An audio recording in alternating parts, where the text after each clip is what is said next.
क्या आपने कभी सोचा है कि जो आपको दुखी करता है वह वास्तव में आपकी सोच का नतीजा है? क्या अगर मैं कहूं कि जो आप महसूस करते हैं वह सब आपके दिमाग की रचनाएं हैं, न कि बाहर की परिस्थितियां?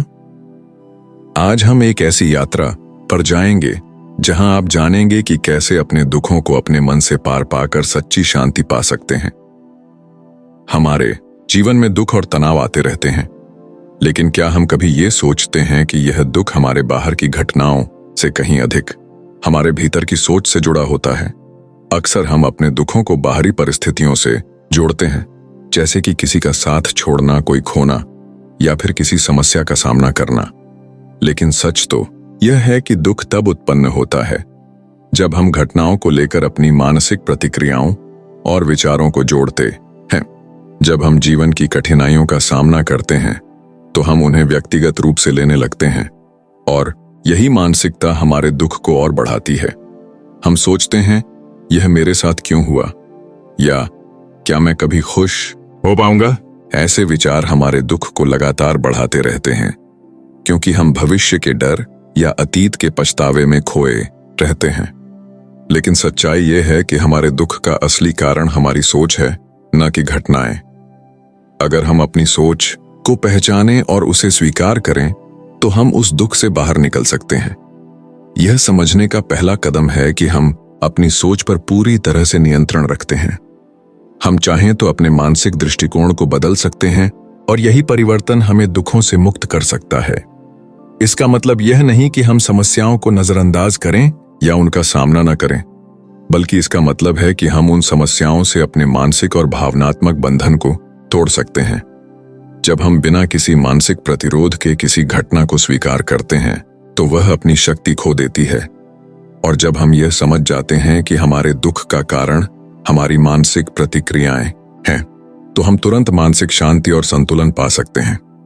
अब सोचिए, अगर हम अपने विचारों को सजा देने और अपने दुखों को महसूस करने से बाहर निकालकर केवल इस पल में जीने की कला को अपनाएं तो क्या होगा? हम पाएंगे कि दुख खुद ब खुद समाप्त होने लगता है, और सबसे अहम बात, हम वास्तविक शांति का अनुभव करने लगते हैं। क्या आप तैयार हैं उस गहरे परिवर्तन को अपनाने के लिए जहां दुख को छोड़कर आप शांति, आनंद और संतुलन का अनुभव कर सकें? अगर आप अपने ही विचारों के गुलाम बन चुके हैं तो रुकिए। क्या होगा अगर मैं कहूं आप आपके विचार नहीं हैं? यह सुनने में अजीब लग सकता है, लेकिन द पावर ऑफ नाउ में एखार्ट टोले यही बताते हैं कि हमारे जीवन की सबसे बड़ी समस्या है हमारी खुद की पहचान का भ्रम। हम सोचते हैं कि जो कुछ भी हम सोचते हैं वही हम हैं। अगर मन कहता है कि मैं अच्छा नहीं हूं तो हम मान लेते हैं। अगर वो कहता है मुझे डर लग रहा है तो हम डर को ही अपनी सच्चाई बना लेते हैं।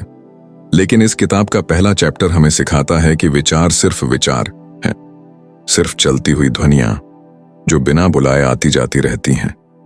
टोले हमें एक सरल लेकिन शक्तिशाली अभ्यास देता है, अपने विचारों को केवल देखना।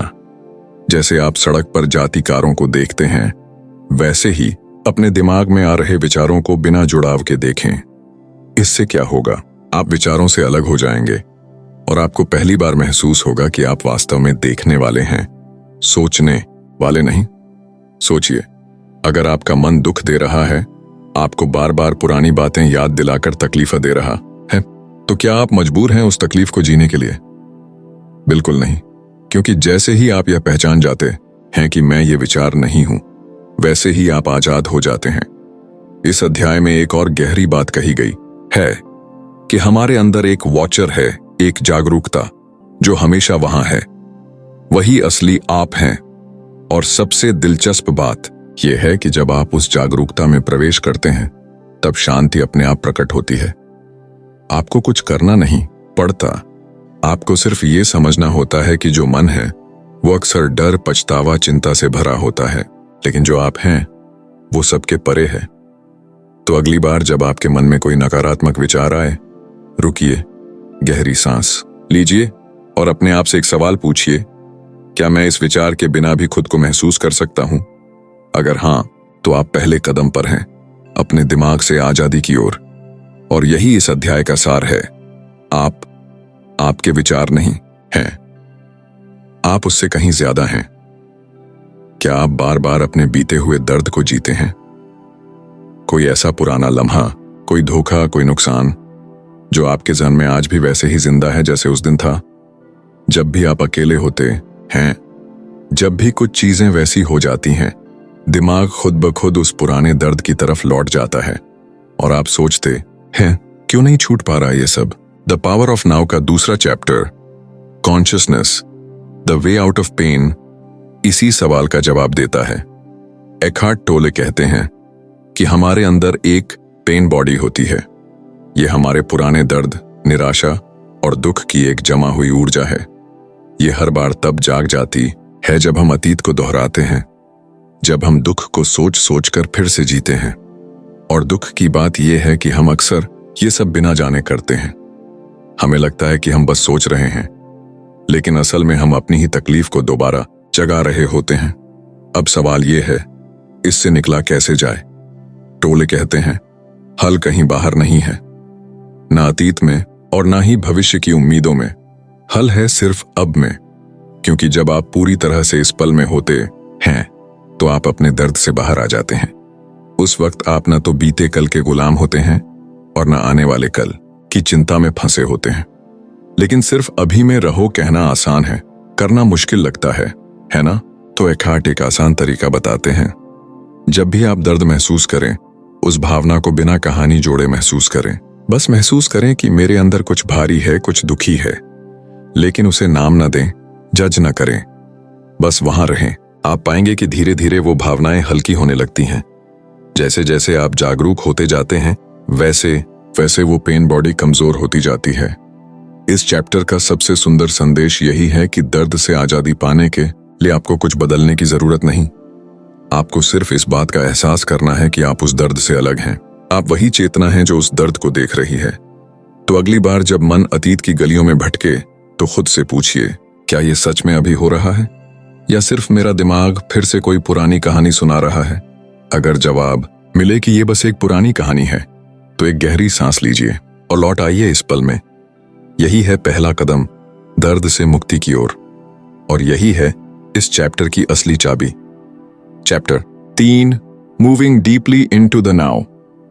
क्या आपने कभी सोचा है कि जो पल अभी चल रहा है वही असली जिंदगी है? मगर फिर भी हम हर वक्त उससे भागते क्यों हैं? हम में से ज्यादातर लोग या तो अपने बीते कल में उलझे रहते हैं या आने वाले कल की चिंता में खोए रहते हैं। कोई भविष्य की प्लानिंग में बिजी है तो कोई अतीत की गलतियों में डूबा हुआ। और इस बीच जो पल सामने है, जो अभी हमारे साथ है, उसे हम नजरअंदाज कर देते हैं। द पावर ऑफ नाउ का ये चैप्टर हमें यही सिखाता है कि अब से गहरा जुड़ाव ही असली जीवन का अनुभव है। एखार्ट टोले कहते हैं कि वर्तमान पल में पूरी तरह डूबना कोई बड़ी तकनीक नहीं है, बल्कि ये एक साधना है। जब आप अभी में पूरी तरह मौजूद होते हैं तो समय रुक जाता है। उस पल में न कोई दुख होता है, न कोई पछतावा और न कोई डर। उस पल में सिर्फ शुद्ध शांति होती है। लेकिन एक सवाल उठता है, हम कैसे अब में रहें? टोले एक सरल सुझाव देते हैं। अपने आसपास के जीवन को गौर से देखो। जैसे अभी आप ये सुन रहे हैं, क्या आपने अपनी सांसों को महसूस किया? अपने शरीर का स्पर्श, हवा की ठंडक या गर्मी? क्या आप सचमुच इस पल में मौजूद हैं? अगर हां, तो आपने उस क्षण को जिया है, और अगर नहीं तो कोई बात नहीं, अभी भी मौका है। बस अपनी चेतना को, अपने अवेयरनेस को इस पल में खींच लाइए। जब हम किसी चीज को बिना भागे हुए, बिना जज किए हुए महसूस करते हैं, तो हम उसके साथ होना शुरू कर देते हैं। मान लीजिए आप किसी बेंच पर बैठे हैं और आपके सामने एक पेड़ है। आप उसके पत्तों की हरकत को, उसकी छाया को, उसकी उपस्थिति को बस देखिए। कुछ सोचे बिना बस देखिए। आपको लगेगा कि आप और वो पेड़ एक ही मौन में हैं। टोले कहते हैं कि इस अब की गहराई में एक अनंत शांति है। लेकिन ये शांति आपको तब मिलेगी जब आप मन से निकलकर सिर्फ उपस्थिति में आ जाएंगे। और यही कारण है कि यह चैप्टर सिर्फ एक विचार नहीं, बल्कि एक अनुभव की तरफ बुलावा है।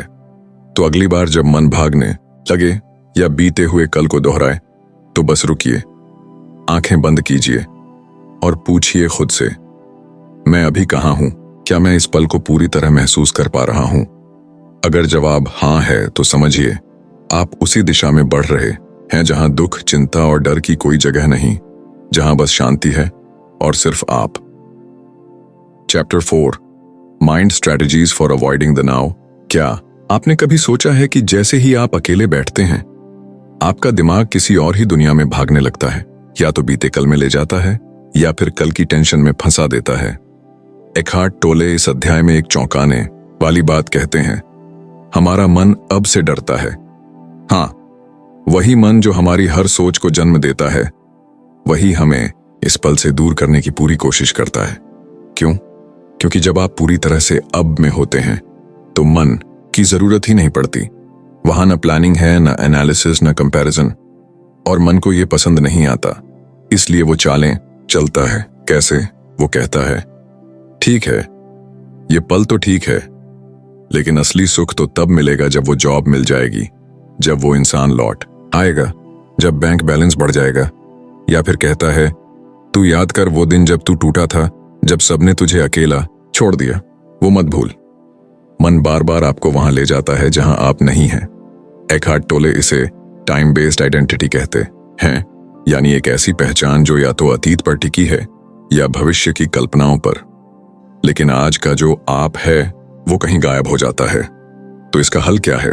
टोले फिर से हमें एक आसान रास्ता दिखाते हैं। जब भी आप ध्यान दें कि मन आपको कहीं और ले जा रहा है तो ऑब्जर्वेशन शुरू करें, यानी अपने ही विचारों को देखें, लेकिन उसमें डूबे नहीं। जैसे फिल्म देखते समय आप जानते हैं कि आप दर्शक हैं, न कि किरदार, वैसे ही अपने मन की स्क्रीन को देखें। जब आप ये अभ्यास बार बार करते हैं तो धीरे धीरे आप उस गहराई को महसूस करते हैं जो अब में छुपी है। और ये कोई छोटा अनुभव नहीं होता, वहीं से शुरू होती है शुद्ध उपस्थिति, वो मौन, वो स्थिरता जिसमें न कोई डर है न दुख। टोले कहते हैं कि मन की सबसे बड़ी रणनीति है रुक मत, सोचते रहो, और आपकी सबसे बड़ी आजादी है अब रुक जाओ और सिर्फ हो जाओ। तो अगली बार जब मन भागने लगे किसी चिंता, किसी प्लान, किसी याद की तरफ, तो बस मुस्कुराइए और कहिए, मैं जानता हूं ये चाल है और मैं अब इसमें नहीं फंसने वाला। बस उस क्षण आप अब में उतरते हैं और वहीं शुरू होता है वो जीवन, जिसका स्टेट ऑफ प्रेजेंस। क्या आपने कभी वो पल महसूस किया है जब सब कुछ थम सा जाता है? न कोई सोच, न कोई चिंता, बस एक शांति। अगर हां तो आपने प्रेजेंस को छू लिया है, और अगर नहीं तो अब वक्त है उसे जानने का। एखार्ट टोले इस अध्याय में एक ऐसा अनुभव साझा करते हैं जिसे शब्दों में बयान करना मुश्किल है, लेकिन जिसे महसूस करना जीवन बदल देता है। प्रेजेंस यानी पूर्ण उपस्थिति। जब आप पूरी तरह से इस पल में होते हैं, न अतीत की गूंज होती है न भविष्य की हलचल, आप बस होते हैं। और इसी होने में छुपी है वो शांति जिसे दुनिया तलाश रही है। लेकिन प्रेजेंस कोई चीज नहीं जिसे आप पकड़ लें, ये कोई टेक्निक भी नहीं है, ये तो वही आप हैं जो हर सोच के पीछे छिपा बैठा है। टोले कहते हैं, जब आप अपने विचारों और भावनाओं के पीछे एक गहरा मौन महसूस करें तो समझिए आप प्रेजेंस में हैं। अब सवाल आता है, हम इस प्रेजेंस में जाएं कैसे?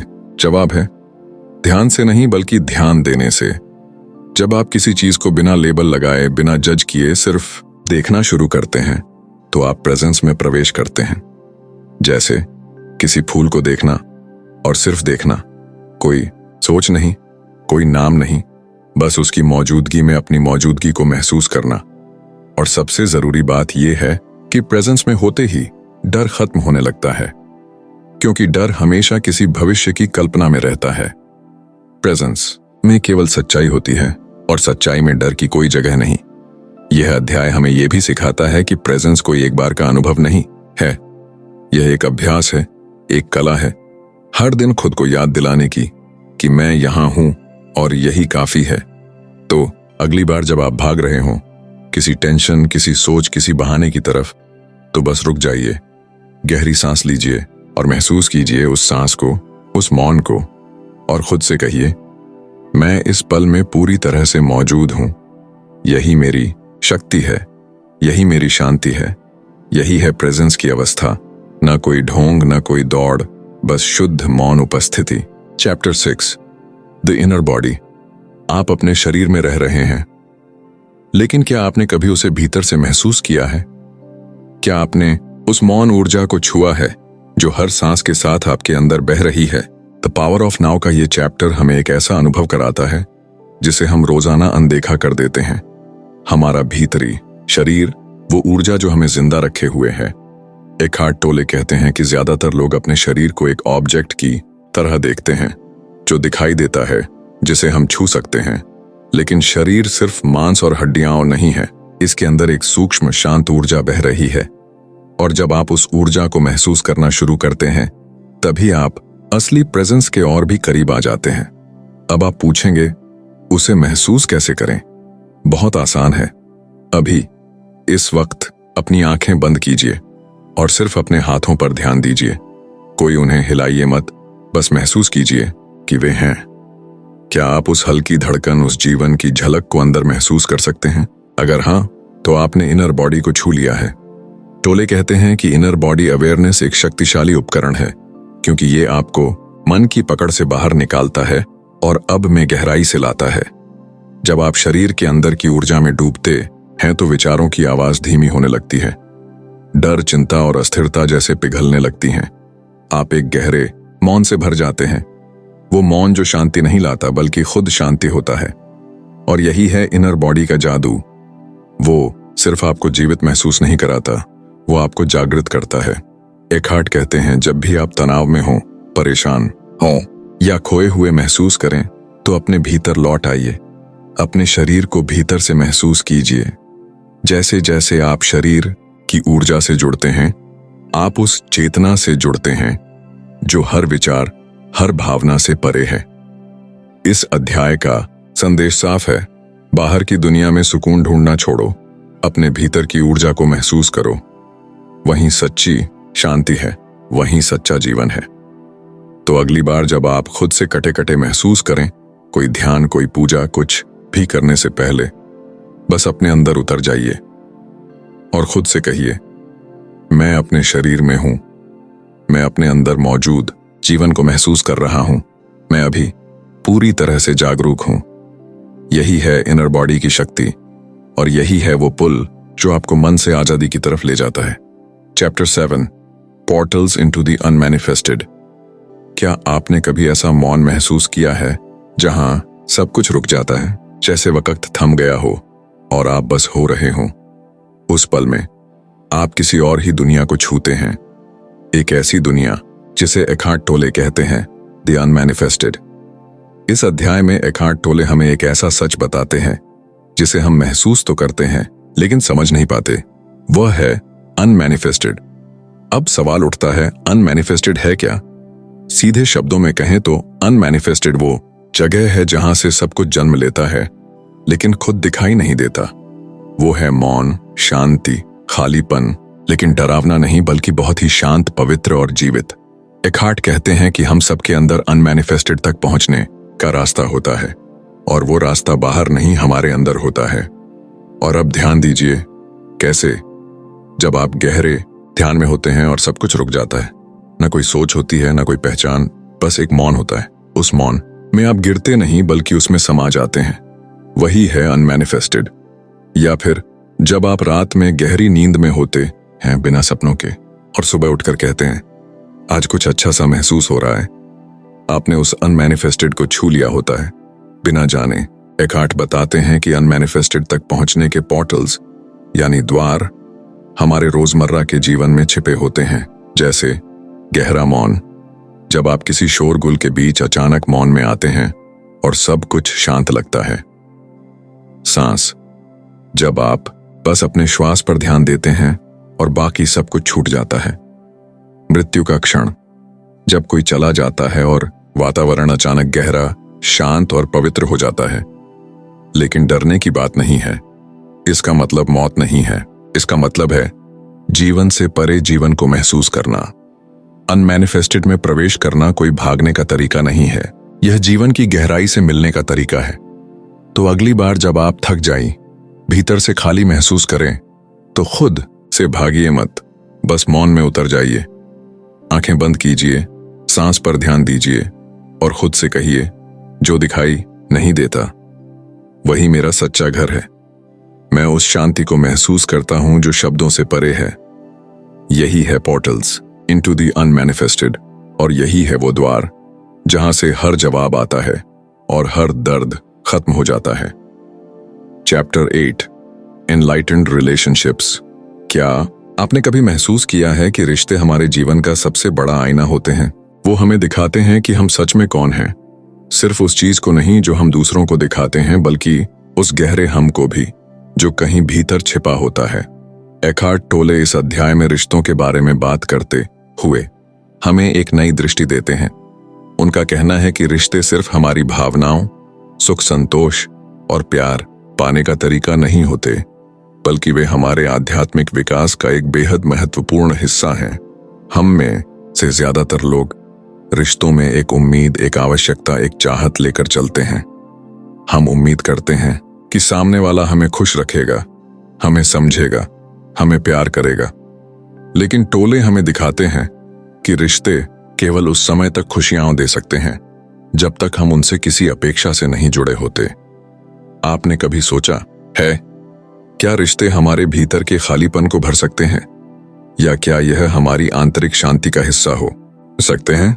टोले कहते हैं, नहीं, रिश्ते कभी भी हमारी आंतरिक कमी को पूरा नहीं कर सकते। अगर हम किसी दूसरे व्यक्ति से खुद को पूरा करने की उम्मीद करते हैं तो हम हमेशा निराश होंगे, क्योंकि असल में वो केवल एक अच्छा आईना होते हैं जो हमें हमारी असल पहचान दिखाते हैं। और यही है इस अध्याय का दिल। जब हम किसी रिश्ते में होते हैं तो हमारे मन के अंधेरे पहलू बाहर आते हैं। पुराने डर, अपमान, घृणा और असुरक्षा, ये सब सामने आने लगते हैं। लेकिन इन भावनाओं को स्वीकार करना और उन्हें देखना ही आध्यात्मिक विकास का पहला कदम है। जब हम किसी दूसरे से प्यार करते हैं तो हमें ये समझना चाहिए कि वह हमें सिर्फ प्रेम नहीं दे रहा, बल्कि वह हमारे भीतर की जागरूकता को भी जगाता है। हमारा काम है उस जागरूकता को पहचानना। जब हम सामने वाले के साथ अपने आप को पूरी तरह से जोड़ने की बजाय केवल खुद के अंदर जागरूक होते हैं, तो रिश्ते का स्वरूप पूरी तरह बदल जाता है। टोले कहते हैं, अगर आप किसी रिश्ते में रहते हुए भी अपने अस्तित्व से जुड़े रहते हैं, तो वह रिश्ता आध्यात्मिक रूप से प्रगति का रास्ता बन सकता है। ऐसा रिश्ता सिर्फ एक भौतिक या मानसिक संबंध नहीं, बल्कि एक दिव्य अनुभव बन जाता है। आप सोच सकते हैं, क्या ऐसा संभव है? हाँ, बिल्कुल। जब आप इस समझ के साथ किसी रिश्ते में होते हैं कि आप और दूसरा व्यक्ति अलग नहीं हैं, आप दोनों एक ही चेतना का हिस्सा हैं, तो आपके रिश्ते में केवल प्रेम, सहयोग और शांति होती है।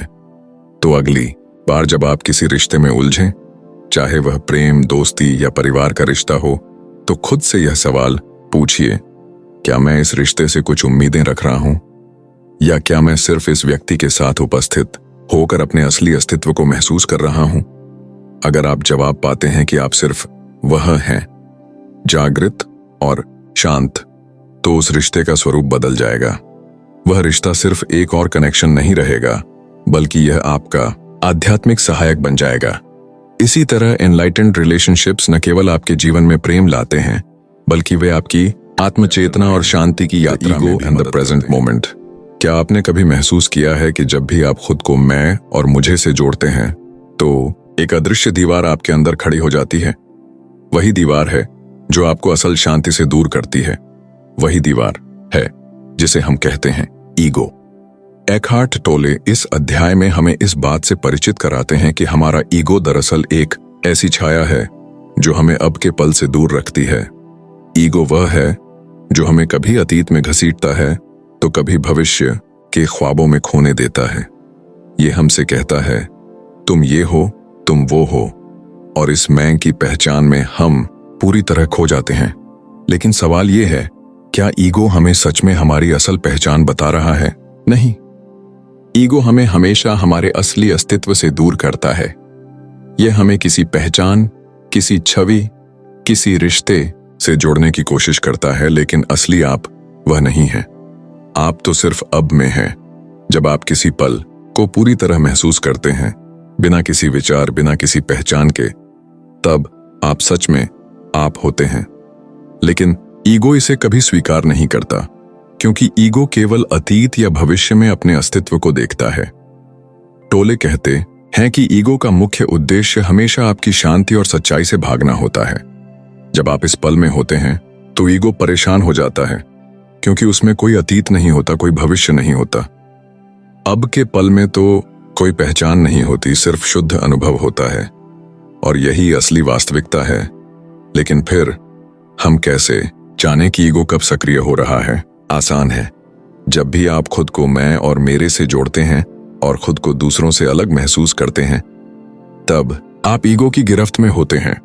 उदाहरण के तौर पर, जब आप किसी से लड़ाई करते हैं तो ईगो कहता है, तुम मुझे ये कैसे कह सकते हो? या जब आप अपनी उपलब्धियों का बखान करते हैं तो ईगो कहता है, देखो मैंने यह किया। ईगो हमेशा खुद को सबसे अलग, सबसे महत्वपूर्ण और सबसे बेहतर मानता है। लेकिन जब आप इस पहचान को छोड़ देते हैं, जब आप खुद को अब में महसूस करते हैं, तो ईगो अपने अस्तित्व को खो देता है। आप एक शांति में डूब कर जाते हैं जो कभी नहीं बिगड़ती। टोले इस अध्याय में हमें यह सिखाते हैं कि ईगो को पहचानना और उसे समझना ही आत्मा के रास्ते पर पहला कदम है। जब हम ईगो को देखना शुरू करते हैं तो हम उसे नियंत्रित करने के बजाय उसे सिर्फ देखने लगते हैं, बिना किसी प्रतिक्रिया के, और यही अवस्था सच्चे जागरण की ओर ले जाती है। अब अगली बार जब आप महसूस करें कि ईगो आपके भीतर कुछ बढ़ा चढ़ा रहा है, तो बस रुक जाइए, गहरी सांस लीजिए और खुद से कहिए, मैं वही नहीं हूं जो मेरे विचार कहते हैं, मैं वही हूं जो इस पल में मौजूद है। यही है ईगो और प्रेजेंट मोमेंट का असली संबंध। यही है असली आप, और यही है वह शक्ति जो आपको शांति देती है। Chapter 10, acceptance and surrender. क्या आप जानते हैं कि सबसे बड़ी शक्ति जो आपको मिल सकती है, वह न किसी चीज से लड़ने में है, न किसी परिस्थिति को बदलने में, बल्कि उससे स्वीकार करने में है, जैसा वह है। एकहार्ट टोले इस अध्याय में स्वीकार्यता और समर्पण के गहरे अर्थ को समझाते हैं। हम अक्सर सोचते हैं कि जीवन में जो कुछ भी हो रहा है, हम उसे बदल सकते हैं, उसे काबू में कर सकते हैं, लेकिन यह सोच हमें सिर्फ तनाव और परेशानी देती है। हमें यह समझने की जरूरत है कि स्वीकार्यता वह शक्ति है जो हमें इस पल में शांति देती है। स्वीकार्यता का मतलब यह नहीं है कि आप अपनी समस्याओं से भाग जाएं या उन्हें ठीक न करने की कोशिश करें। इसका मतलब है जो है उसे वैसे ही देखना और स्वीकार करना। जब आप इस पल को बिना किसी प्रतिरोध के स्वीकार करते हैं, तो आप जीवन के साथ सहयोग करते हैं, न कि संघर्ष करते हैं। आपने कभी महसूस किया है कि जब आप किसी परेशानी या मुश्किल में होते हैं और आप उससे लड़ने की बजाय उसे स्वीकार कर लेते हैं, तो अचानक कुछ हल्का सा महसूस होता है। अचानक आपके मन में शांति आ जाती है। यही है एक्सेप्टेंस की शक्ति। टोले हमें यह बताते हैं कि हम हमेशा कुछ होने की उम्मीद करते रहते हैं। हम चाहते हैं कि समस्याएं खत्म हो जाएं, दुख दूर हो जाए, या हमारे रास्ते में कोई रुकावट ना आए। लेकिन जब हम उन चीजों से लड़ते हैं तो हम उन्हें और ज्यादा बढ़ा लेते हैं। इसके बजाय एक्सेप्टेंस का मतलब है कि हम इस पल को वैसा ही स्वीकार करते हैं जैसे वह है। यह स्थिति हमें समर्पण की ओर ले जाती है, जहां हम किसी चीज को बदलने की कोशिश नहीं करते, बल्कि उसे स्वीकार कर लेते हैं और उसकी ऊर्जा को महसूस करते हैं। समर्पण का मतलब यह नहीं है कि आप हार मान रहे हैं। यह एक गहरी आध्यात्मिक स्थिति है, जहां आप जानते हैं कि इस पल को नियंत्रित नहीं किया जा सकता और जो भी होता है वह सही है। इस तरह आप अपने अंदर की शक्ति और शांति को फिर से महसूस करने लगते हैं। टोले कहते हैं कि समर्पण का अर्थ है अब और यहां को पूरी तरह से जीना। जब आप किसी स्थिति को स्वीकार करते हैं, तो आप अपनी आंतरिक शक्ति को महसूस करते हैं। आप जानने लगते हैं कि जैसा भी है वह ठीक है।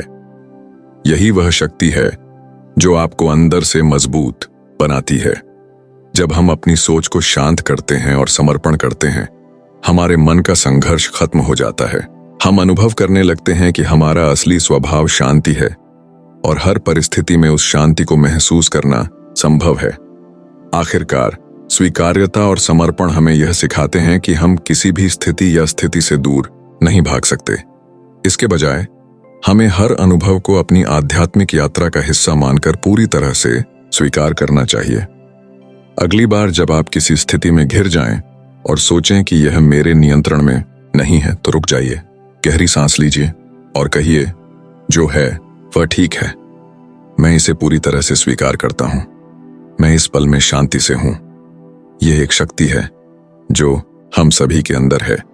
यही है एक्सेप्टेंस और सरेंडर की शक्ति, जो हमें शांति, संतुलन और जागरूकता देती है। Chapter 11, the Joy of being. क्या आपने कभी अपने अंदर की उस गहरी खुशी को महसूस किया है जो बिना किसी वजह के आती है?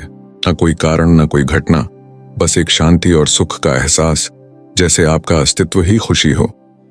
एकहार्ट टोले इस अध्याय में हमें एक बहुत ही गहरे सत्य से अवगत कराते हैं।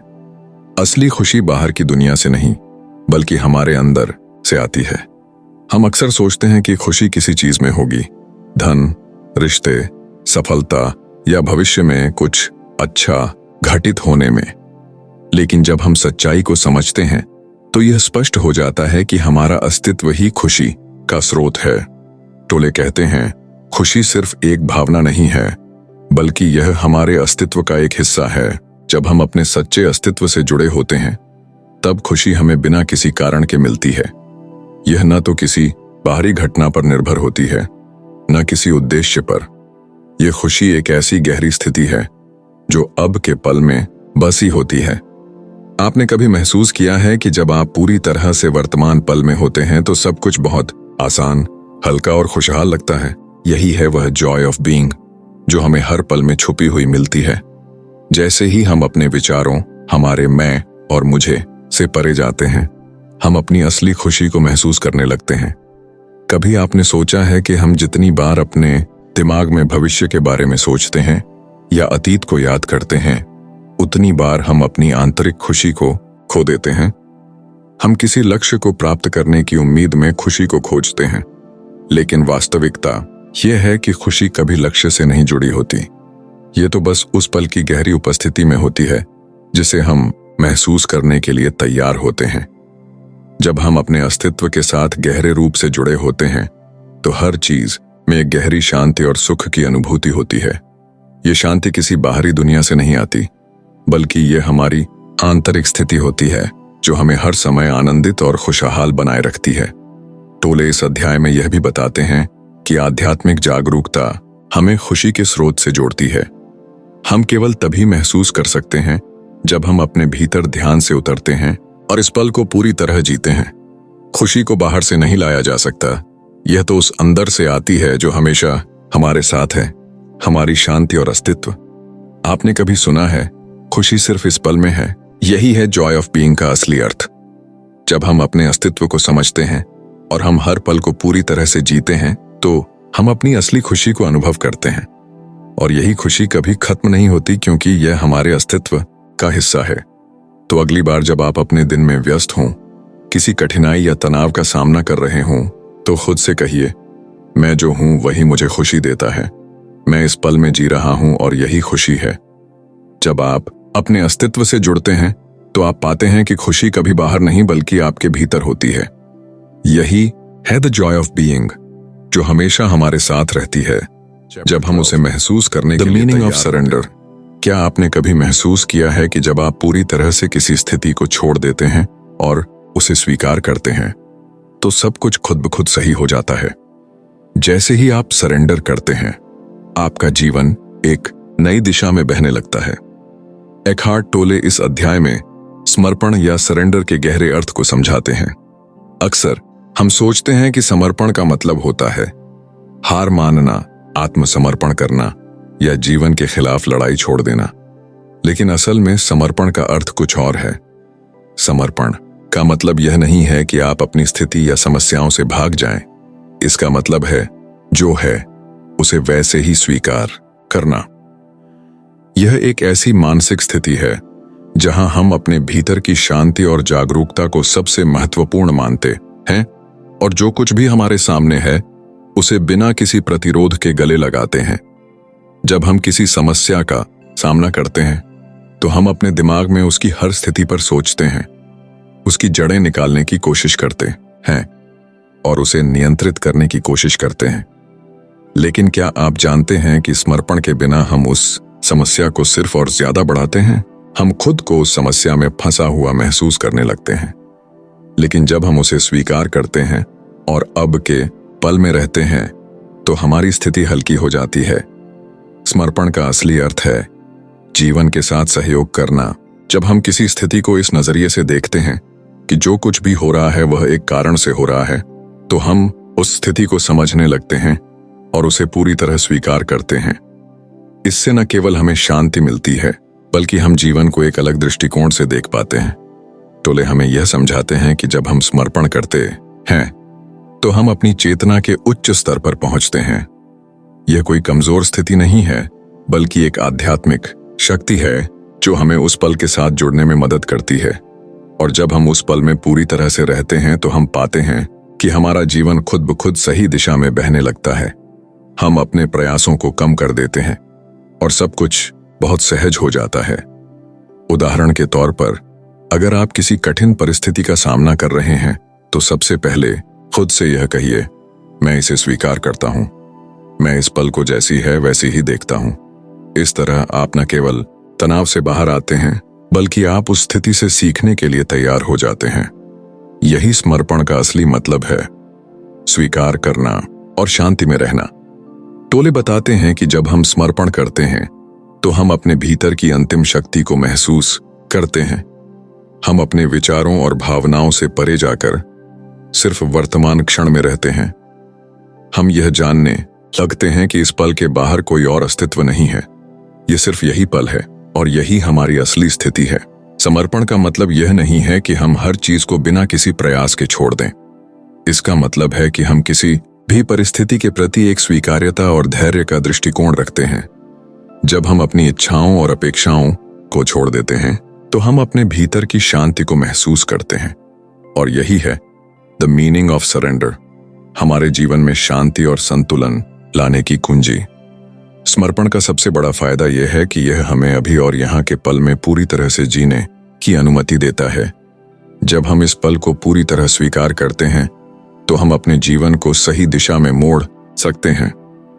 अगली बार जब आप किसी स्थिति में खुद को तनाव में महसूस करें तो याद रखिए, मैं इसे स्वीकार करता हूं जैसे है, मैं इस पल में हूं और यही मेरी शक्ति है। यह स्वीकार्यता और समर्पण की शक्ति आपको शांति और संतुलन का एहसास कराएगी। Chapter 13, the flowering of human consciousness. क्या आपने कभी सोचा है कि जिस तरह एक फूल अपने भीतर से खिलता है, ठीक उसी तरह मानव चेतना भी अंदर से जागृत होती है। हम में से हर एक व्यक्ति में एक विशेष क्षमता है चेतना के उस उच्चतम स्तर को महसूस करने की। एकहार्ट टोले इस अध्याय में मानव चेतना के खिलने की प्रक्रिया के बारे में बात करते हैं और यह बताते हैं कि जैसे फूल अपनी पूर्णता की ओर बढ़ता है, वैसे ही मानव चेतना भी एक जागरूकता की ओर बढ़ती है। लेकिन इस जागरूकता के लिए हमें सिर्फ खुद से जुड़ने की आवश्यकता होती है, ताकि हम अपने भीतर की शांति और सत्य को पहचान सकें। आज की दुनिया में हम सब भाग दौड़ में रहते हैं, हमारे पास समय नहीं है, हम व्यस्त हैं, हम लगातार अपने विचारों और चिंताओं में खोए रहते हैं। लेकिन जब हम अपने भीतर जाकर अभी के पल में रहते हैं तो हम महसूस करते हैं कि जो कुछ भी हमें चाहिए वह पहले से ही हमारे भीतर है। यही है मानव चेतना का खिलना। टोले कहते हैं, मानव चेतना का विकास तब होता है जब हम खुद को किसी पहचान से परे अपनी असल आत्मा से जोड़ते हैं। यह तब होता है जब हम अपनी मूलभूत पहचान, जो कि शुद्ध चेतना है, को समझते हैं। हम अपनी व्यक्तिगत पहचान, अपने ईगो और अतीत की सोच से परे जाते हैं और केवल इस पल में जीते हैं। मानव चेतना का खिलना कभी भी बाहर से नहीं आता। हम जीवन के बाहरी पहलुओं, हमारे रिश्तों या हमारे जीवन के घटनाक्रमों से इसे नहीं पा सकते, बल्कि यह भीतर से जागता है जब हम अपनी भीतर की शांति को महसूस करते हैं और अपने अस्तित्व से जुड़ते हैं। मानव चेतना का सच्चा विकास तब होता है जब हम बिना किसी बाधा के इस पल में पूरी तरह से उपस्थित होते हैं। टोले का यह कहना है कि जब हम अपने सचेत विचारों और सकारात्मक भावनाओं को पहचानने और उनके साथ सामंजस्य बनाने लगते हैं, तब हम अपनी चेतना को एक नई दिशा में विकसित कर सकते हैं। यह यात्रा उस अनुभव से शुरू होती है जहां हम अपने अस्तित्व को पहचानते हैं और इस संसार में अपनी भूमिका को समझते हैं। इस अध्याय में वह हमें यह समझाते हैं कि मानव चेतना का असली उद्देश्य न केवल आध्यात्मिक जागरूकता प्राप्त करना है, बल्कि इसका उद्देश्य है हमारे भीतर की शांति को महसूस करना और फिर उसे पूरी दुनिया में फैलाना। जब हम अपने भीतर के असली स्वभाव से जुड़ते हैं तो हम न केवल खुद को बदलते हैं, बल्कि पूरे संसार को बदलने की क्षमता रखते हैं। टोले ने यह भी कहा कि जब हमें लगता है कि हम अपनी सचेत अवस्था में हैं, तब हमारा हर कार्य, हर विचार और हर संबंध पूरी तरह से बदल जाता है। हम अब प्रेम, शांति और समझ की ऊर्जा को अपनी जीवन शैली में आत्मसात करते हैं। इसी तरह मानव चेतना का खिलना सिर्फ एक व्यक्तिगत यात्रा नहीं रहती, बल्कि यह समग्र मानवता के लिए एक सामूहिक अनुभव बन जाता है। मानव चेतना का यह विकास तब होता है जब हम स्वीकार करते हैं कि हम केवल शारीरिक शरीर नहीं हैं, हम सिर्फ हमारे विचार नहीं हैं, हम शुद्ध जागरूकता है। यही जागरूकता हमें सही दिशा में मार्गदर्शन करती है। ये वही जागरूकता है जो हमें प्रेम, शांति और समझ के साथ जीने की प्रेरणा देती है। अगली बार जब आप अपने जीवन की गति में खोए हुए महसूस करें तो रुकिए, गहरी सांस लीजिए और खुद से कहिए, मैं शुद्ध चेतना हूं और मेरी असली प्रकृति शांति है। इस सरल समझ से आपका जीवन धीरे धीरे मानव चेतना के खिलने की दिशा में बढ़ने लगेगा और आप हर पल को शांति और जागरूकता के साथ जीने के सक्षम होंगे। Chapter 14, the end of suffering. क्या आप कभी महसूस करते हैं कि आपका दुख कभी खत्म नहीं होता, और जब आप इसे दूर करने की कोशिश करते हैं तो वह और बढ़ जाता है? अब सोचिए, अगर मैं कहूं कि दुख का असली कारण वह नहीं है जो आपके जीवन में घटित हो रहा है, बल्कि वह है जो आप उस पर सोचते हैं। एकहार्ट टोले इस अध्याय में हमें यह समझाते हैं कि दुख असल में हमारे मन की रचनात्मकता का परिणाम है। जब हम जीवन की घटनाओं को क्यों और कैसे के संदर्भ में समझने की कोशिश करते हैं, तब हम उन्हें अधिक जटिल बना देते हैं और दुख को अपने जीवन का हिस्सा मान लेते हैं। लेकिन क्या होगा अगर हम इस सच्चाई को स्वीकार करें कि दुख और पीड़ा केवल हमारे विचारों का परिणाम है, न कि बाहरी घटनाओं का? टोले कहते हैं, दुख तब शुरू होता है जब हम जीवन की परिस्थितियों को अपने सोचने के तरीके से जोड़ते हैं। जब हम किसी कठिन परिस्थिति का सामना करते हैं तो हम उसे व्यक्तिगत रूप से लेना शुरू कर देते हैं और हम उससे लड़ने की कोशिश करते हैं। हम इस दुनिया में कुछ और चाहने लगते हैं और इस चाहत के असमाप्त होने पर दुख पैदा होता है। लेकिन दुख तब खत्म होता है जब हम उसे बिना किसी प्रतिरोध के स्वीकार करते हैं। आपने कभी महसूस किया है कि जब आप किसी दुखद अनुभव का सामना करते हैं और आप उसे स्वीकार कर लेते हैं तो वह कुछ हल्का सा महसूस होने लगता है? यह होता है क्योंकि स्वीकार्यता हमें दुख से बाहर निकालने का पहला कदम है। जब हम अपनी स्थिति को जैसा है वैसा स्वीकार करते हैं तो हम उस स्थिति के प्रति अपने मानसिक संघर्ष को खत्म कर देते हैं और यह स्थिति अपने आप हल्की महसूस होने लगती है। दुख तब बढ़ता है जब हम अपनी परिस्थिति से बाहर निकलने की कोशिश करते हैं, उसे बदलने की या उससे भागने की कोशिश करते हैं। हम अक्सर सोचते हैं कि अगर मुझे यह नहीं होता तो मैं खुश होता, लेकिन सच्चाई यह है कि दुख का अंत तब होता है जब हम अपनी परिस्थिति के खिलाफ नहीं बल्कि उसके साथ जीते हैं। टोल के अनुसार दुख केवल हमारे मानसिक विरोध का परिणाम है। जब हम हर पल में रहते हैं और बिना किसी मानसिक प्रतिरोध के उसे स्वीकार करते हैं तो दुख अपने आप खत्म हो जाता है। यही है दुख का अंत, स्वीकार्यता और समर्पण के द्वारा। आपने कभी सोचा है कि दुख का स्रोत कहीं बाहर नहीं बल्कि हमारे भीतर होता है? हम अपने मानसिक विचारों को नकारात्मक रूप से जोड़कर एक दुखद अनुभव को बार बार जीते रहते हैं। जब हम उस स्थिति को केवल अब के संदर्भ में देखते हैं तो वह अपना प्रभाव खो देती है। यह प्रक्रिया हमें एक गहरी शांति की ओर ले जाती है जो हमें असल में दुख से मुक्त कर देती है। टोले यह भी कहते हैं कि सच्ची शांति तब मिलती है जब हम यह समझ लेते हैं कि हमारे जीवन का असली उद्देश्य सुख और दुख से परे कुछ और है। जब हम जीवन के बाहरी घटनाओं से खुद को जोड़ते हैं तो हम दुख को बढ़ाते हैं, लेकिन जब हम अपनी भीतर की स्थिति, शांति और स्वीकार्यता से जुड़ते हैं तो हम दुख से मुक्त हो जाते हैं। इसलिए अगली बार जब आपको किसी दुख का सामना हो तो इसे विरोध करने के बजाय स्वीकार करें। खुद से कहिए, यह स्थिति मेरे जीवन का हिस्सा है। मैं इसे स्वीकार करता हूं और इसे बिना संघर्ष के जीने का प्रयास करता हूं। यह स्वीकार्यता और समर्पण आपको दुख से बाहर निकाल लाएगा और आपको शांति की ओर ले जाएगा। कंक्लूजन। एकहार्ट टोले की द पावर ऑफ नाउ हमें यह समझने का गहरा अवसर देती है कि सच्ची शांति और आनंद बाहरी घटनाओं या भविष्य की उम्मीदों में नहीं, बल्कि हमारे भीतर ही है। जब तक हम अपने मन और सोच के गुलाम रहते हैं, हम हमेशा तनाव और दुख का सामना करते हैं। लेकिन जैसे ही हम इस पल में पूरी तरह से उपस्थित होते हैं, हम अपने अस्तित्व के असली स्वरूप को पहचान सकते हैं। हमारी शुद्ध चेतना। टोले ने हमें बताया कि हमारी वास्तविक पहचान न तो हमारे विचारों में है, न हमारे भावनाओं में, और न ही हमारी शारीरिक स्थितियों में। असल में हम शुद्ध चेतना हैं।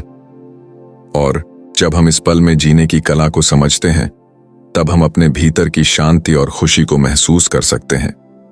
यही वो शक्ति है जो हमें दुखों से मुक्ति दिलाती है और हमें जीवन के हर पल में गहरी समझ और आनंद का एहसास कराती है। अंततः द पावर ऑफ नाउ हमें यह सिखाती है कि हम अपनी वास्तविक स्थिति, वर्तमान क्षण और स्वीकार्यता से जुड़कर अपने जीवन को सकारात्मक प्रतिक्रियाओं से परे जाकर जीवन को सच्चाई से देखते हैं, तो हम न केवल अपने व्यक्तिगत दुखों से मुक्त होते हैं, बल्कि हम एक गहरी आत्मिक संतुष्टि और शांति को भी अनुभव करते हैं। यह किताब एक यात्रा की तरह है जो हमें अपने भीतर के शांति और समर्पण की ओर ले जाती है और हमें सिखाती है कि हर पल को पूरी तरह जीना ही असली आध्यात्मिक जागरूकता है। कमेंट में हमें बताएं कि आप जिंदगी में शांति लाने के लिए आप कौन सा कदम उठाएंगे। सदस्यता लें और हमारे चैनल को सब्सक्राइब करें ताकि आप और भी दिलचस्प और ज्ञानवर्धक वीडियो पा सकें। धन्यवाद।